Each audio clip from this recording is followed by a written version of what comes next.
Jokaisessa henkilöautossa on renkaanvaihtotarve keväisin ja syksyisin.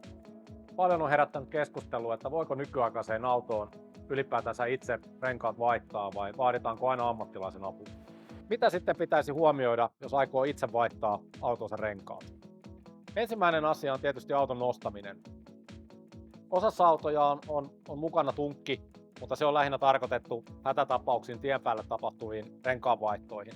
Autojen massa on kasvanut vähän kerrassaan koko ajan. Etenkin nykyaikaiset sähkö- ja hybridiautot painavat jo selvästi enemmän kuin vanhemmat ajoneuvot. Ja sitä varten tarvitaan tukeva tunkki, jolla pystytään se auto turvallisesti nostamaan. Seuraavaksi täytyy tietenkin miettiä sitä, että mistä sen auton nostaa. Autossa on yleensä merkitty oikeat nostopisteet.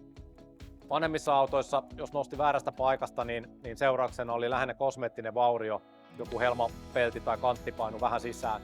Sähköautoissa, jos nostaa väärästä paikasta, niin pahimmillaan aiheutetaan vaurio akkupoteroon, joka voi johtaa kymmeniä tuhansien eurojen kustannuksiin.